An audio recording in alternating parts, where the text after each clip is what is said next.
안녕하세요. 저는 올해 32살의 직장인 여자입니다. 괜한 조바심으로 파혼하게 된 제 이야기 좀 들어보세요. 몇 년 전부터 친하게 지내던 친구들이 하나둘씩 시집을 갔어요.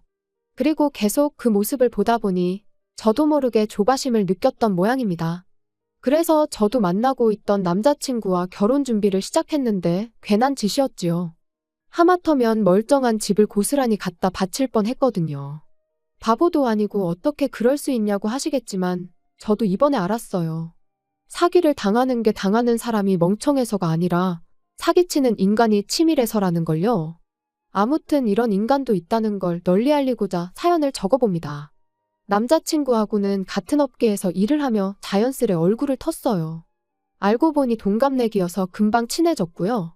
게다가 당시만 하더라도 남자친구 경력이 저보다 적었거든요. 그런데도 실력이라던가 태도라던가 굉장히 뛰어난 거예요.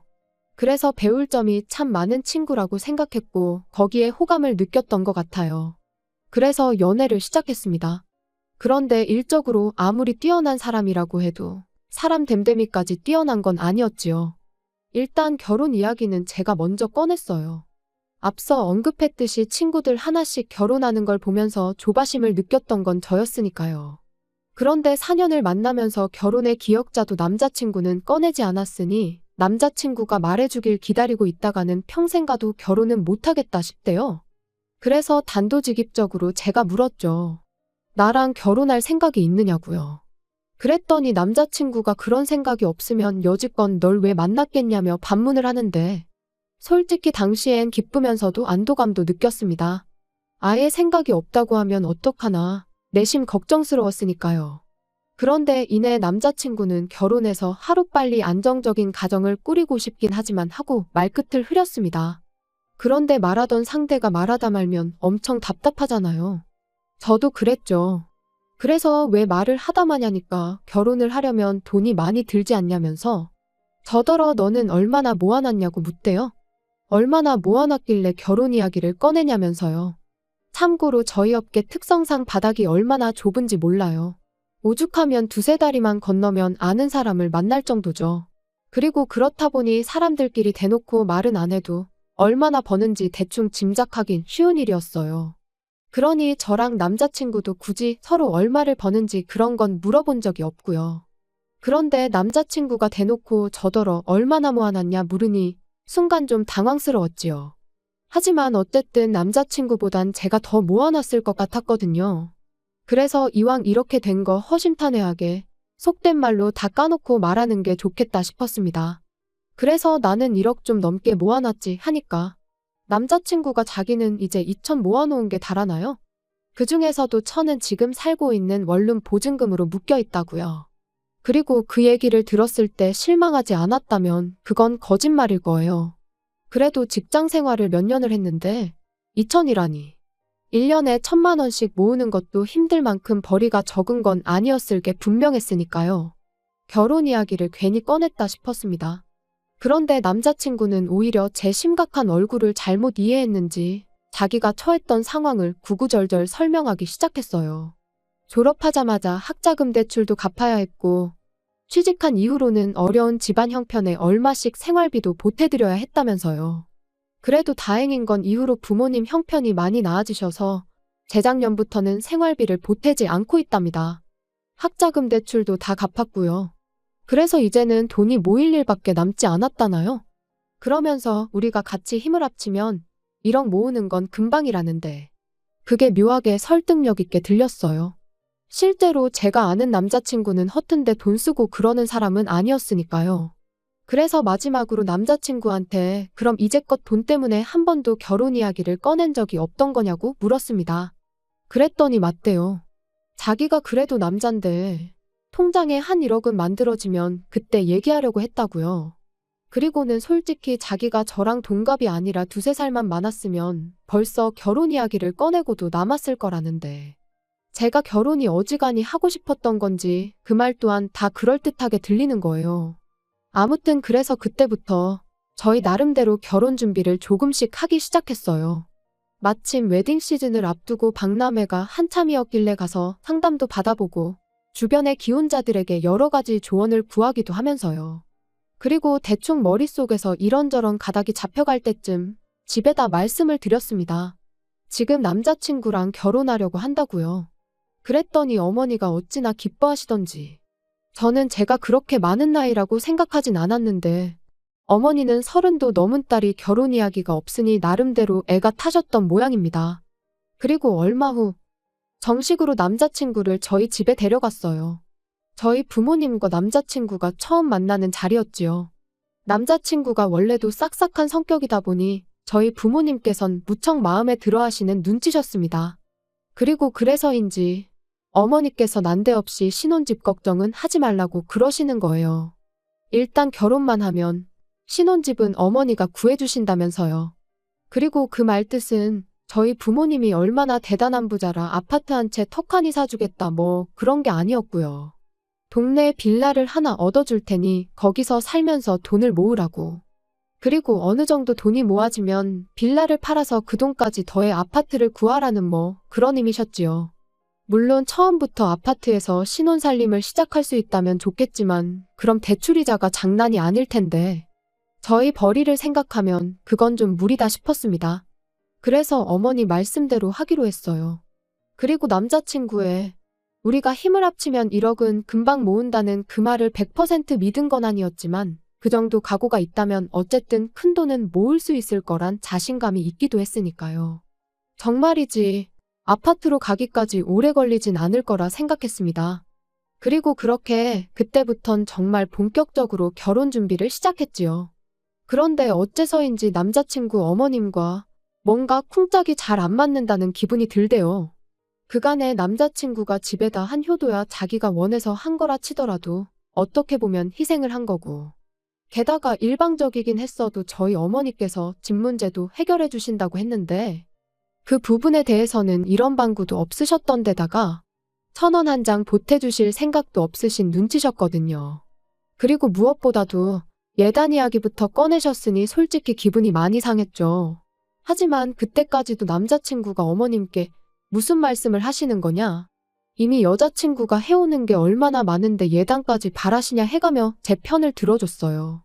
그리고는 자기 파혼당하는 꼴이라도 보고 싶으신 거냐며 화를 내기도 했고요. 그래서 어머님과 삐그덕거리는 느낌이 들었어도 크게 걱정은 안 했습니다. 남자친구가 중간 역할을 지금도 잘해주고 있고 앞으로도 잘해줄 거라고 믿어 의심치 않았으니까요. 그렇게 제가 집을 해가고 예단은 생략하고 남자친구가 혼수를 해오기로 했어요. 저희 어머니께서 빌라 계약을 서둘러서 하신 탓에 이미 집이 비어있던지라 남자친구가 틈틈이 가전제품이나 그릇 같은 걸 사다 채워놓기로 했죠. 그리고 그런 것들을 구매하는 과정에서 다시 한번 남자친구의 경제 개념을 엿볼 수 있었습니다. 뭐 하나 섣불리 사는 일 없이 꼼꼼히 가격 비교도 하고 후기도 확인하는 모습이 남잔데도 참 야무져 보였고요. 하지만 그 모든 게 결국 제 눈을 멀게 하려던 남자친구의 개수작이었다는 걸 알게 되었어요. 남자친구의 자취방 계약 기간이 끝나가고 있던 무렵 결혼식까지는 3달 정도 남은 상황이었습니다.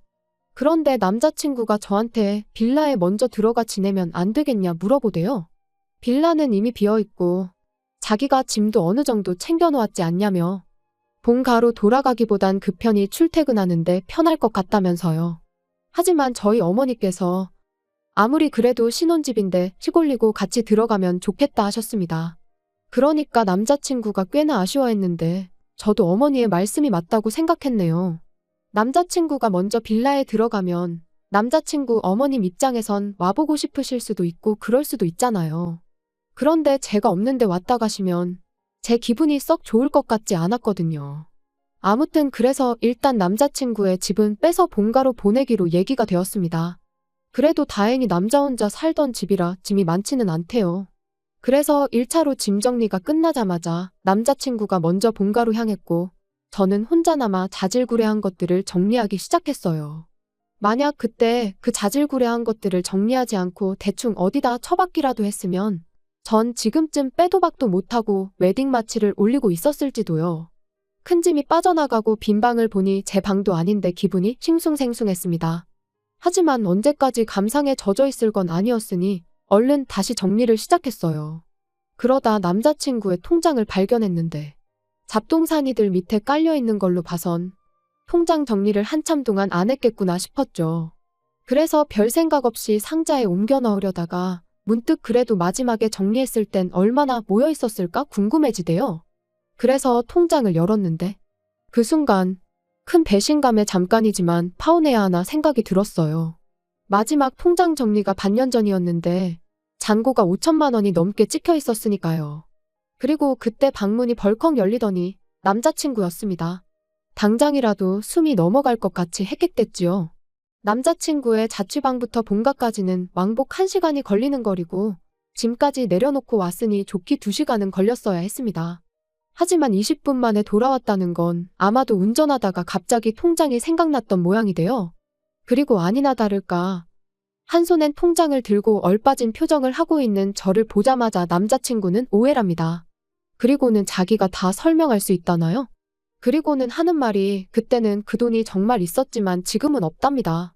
이미 학자금 대출을 갚고 하는데 써서 없다고요. 그 이후로 통장 정리를 안 한 것도 학자금 대출로 목돈이 빠져나가느라 잔고가 훅 줄었을 텐데 그걸 보고 나면 속상할 것 같아서 일부러 안 했다나요. 그렇냐고 알겠다 대답하곤 요 앞 은행에 CD기가 있으니 같이 가서 통장 정리 좀 해보자고 했어요. 그랬더니 남자친구는 지금 정리하고 하느라 바쁜데 굳이 뭘 거기까지 다녀오냐 그래봤자 1,000만 원밖에 안 남아있는 걸 뭐하러 정리까지 하냐 해가며 어떻게든 안 가려고 하대요. 그래서 그럼 지금 핸드폰 꺼내서 은행 어플에 들어가 보라고 했습니다. 다른 건 안 보고 잔고만 보면 된다고. 우리 결혼할 사이인데 그 정도는 내가 확인할 수 있는 거 아니냐고요. 그랬더니 남자친구가 갑자기 목에 핏대를 세우며 저더러 말 잘했다고 우리 결혼할 사이인데 자기를 못 믿냐면서 그렇게 집요하게 굴어야겠냐는데 먹긴 놈이 썩낸다더니 남자친구의 모습이 딱 그 꼴이다 싶은 게 정말 뭐가 있구나 하는 확신이 들었습니다. 그래서 확인해서 네 말대로 정말 1,000만 원만 있는 거면 내가 전부 다 사과하겠다니까. 글쎄 이제는 핸드폰을 부모님 집에 두고 온 것 같다나요? 어떻게든 상황만 모면하려는 모습이 어찌나 꼴사납던지요. 아무튼 그래서 그런가서 가지고 오자며 남자친구한테 앞장서라 했습니다. 그런데 그때 본가에 두고 왔다던 남자친구 핸드폰이 남자친구 주머니에서 요란스럽게 울려대대요. 결국 남자친구의 핸드폰을 열어 잔고를 확인했는데 화면에는 7천만 원이라는 큰 돈이 찍혀 있었어요. 5천만 원도 어이가 없었는데 7천만 원이나 되니까 기가 막혀서 말이 안 나왔지요. 남자친구 말 맞다나 방 빼고 보증금까지 돌려받는다 치면 전부에서 8천이라는 소리잖아요. 그리고 그때부턴 남자친구가 태도를 달리했습니다. 실실 웃으면서 뻔뻔하게 생각보다 돈이 많으니까 좋지 않냐고요. 하지만 만약 제가 그 통장을 발견하지 못했다면 이 돈의 존재는 알지 못했을 거고 그럼 남자친구는 처음 말한 대로 2천만 원만 들고 저에게 장가를 왔을 거라 생각하니 솔직히 괘씸하단 생각밖엔 안 들었지요. 한참 동안 말없이 남자친구만 노려보다 왜 잔고를 숨겼냐고 물었어요. 그랬더니 하는 말이 비상금이었다나요? 그리고 이때도 처음엔 그럴듯하게 포장을 하대요. 집에 무슨 일이라도 생기면 그때 저한테 주려고 했다면서요. 하지만 아무리 그렇다고 하더라도 결혼이라는 큰일을 앞두고 결혼할 여자가 1억을 모았다는데 자기도 8천이나 있으면서 거기서 6천을 누락시키는 건 말이 안 되잖아요. 그래서 제가 거짓말하지 말라고 하니까 자기도 뭐 때문에 짜증이 났는지 갑자기 언성을 높이며 말하길 요즘 여자들은 시댁에 1,000원짜리 한 장 주는 것도 아까워한다더라. 너도 우리 엄마가 예단 얘기하니까 기분 나쁜 티를 팍팍 내지 않았냐. 그래서 나도 말 안 했다. 나중에 우리 부모님한테 뭐 돈 들어갈 일 생기면 너한테 아쉬운 소리 하기 싫었다. 그러니까 한마디로 자기 돈은 꼭 쥐고 있다가 자기 부모님한테 드릴 생각이었던 거죠. 그래서 됐다고 더는 할 말 없다 했어요. 그러니까 알겠다면서 일단 집에 가서 쉬라는데 말귀를 못 알아들었구나 싶어서 헤어지잔 소리라고 했더니 눈이 휘둥그레해져서는 이게 헤어질 일이냐입니다. 어쨌든 제가 이제 돈은 다 알게 되었으니 그냥 결혼 자금으로 쓰자면서요. 그래서 돈이 문제가 아니라 너의 그 썩어빠진 사고방식이 문제라고 했어요. 그리고 시작부터 이렇게 신뢰가 박살이 났는데 결혼이 가당키나 하냐고요. 그리고 그렇게 집을 나왔습니다. 이삿짐이 많지 않다고 해서 제 차를 빌려줬는데 차 안에 남자친구가 싣고 갔던 짐이 그대로 있길래 알아서 가져가라고 그냥 주차장 바닥에 대충 던져버리고 돌아왔어요. 슬프기보단 분해서 울었는데 어쨌든 딸이 눈이 팅팅 부어서 집에 들어오니 부모님이 무슨 일이냐, 남자친구랑 싸웠냐. 결혼 전엔 원래 많이들 싸운다 그러시대요. 그래서 자초지종을 말씀드리니 부모님도 저만큼이나 황당해 하시며 뭐 그런 야가 빠진 놈이 있냐며 크게 노여워하셨지요. 문제는 집이었습니다. 저희 결혼이 깨질 거란 건 그 누구도 상상하지 못했던 일이었기에 이미 집은 제 명의로 되어 있었으니까요. 그래서 고민 끝에 어차피 언젠간 하려던 독립이었으니 제가 가서 살기로 했습니다. 그리고 그날부로 결혼 준비하면서 예약했던 것들도 다 취소했어요. 그리고 몇 곳에서 남자친구에게 확인차 연락을 했는지 남자친구가 전화를 걸어와서는 어떻게 일방적으로 그럴 수가 있냐면서 길길이 날뛰더라고요. 그래서 다 끝난 마당에 뭐가 좋다고 머리 맞대고 상의까지 하길 바라냐고 쏘아붙였죠. 그랬더니 여기저기 걸어놓은 계약에 들어간 계약금이 얼만지나 아냐면서 전부 다 내놓으랍니다. 그중 몇 개는 특가로 나왔던 것들이라 환불도 전혀 못 받는다면서요. 하지만 뭐 제 알바인가요? 네가 알아서 받아내던지 하라고 했어요. 참고로 예약도 원래는 다 제 이름으로 하려고 했는데 돈을 꿍치면서 일말의 양심이 남아있었는지 제가 집을 해오니 그런 건 자기가 하겠다면서 자기가 계약자로 사인하고 돈 보내고 다 했거든요. 그리고 내 집에 사다 놓은 물건들도 현관 밖에 내놓을 테니 다 가져가라니까. 제 취향에 맞춰서 산 것들인데 자기가 가져가면 뭐하냐고 저더러 자기한테 살아나요? 돌았냐고 중고로 팔던지 사랑하는 너희 부모님한테 선물로 드리라고 했습니다. 그랬더니 전화기 너머로 저 때문에 얼마를 손해를 본 줄 아냐면서 아주 울고 짜고 난리도 아니었어요. 그래서 저도 그 돈 몇 푼이 문제냐고 하마터면 나는 사기꾼한테 집 갖다 바치고 평생 같이 살 뻔했다고 소리를 질렀죠. 그 뒤로 몇 번이나 남자친구한테 전화가 왔지만 전부 다 무시했어요. 그렇게 한 일주일을 내리 전부 씹었더니 급기야는 집으로 찾아오대요. 그래서 결국 저희 아버지가 야구방망이를 들고 저 대신 나가셨습니다. 그랬더니 남자친구가 쫄았는지 더는 연락하지 않네요. 이쪽 업계가 바닥이 좁다 보니 원하지 않아도 금방 저희가 파혼한 게 소문이 날 겁니다. 그게 조금 걱정이긴 해요. 남자친구가 워낙 사회생활을 잘하니 어떤 프레임을 저한테 씌울지 두려운 거죠. 그래서 제가 먼저 적극적으로 파혼한 걸 이야기하고 다녀야 하나 싶기도 하고.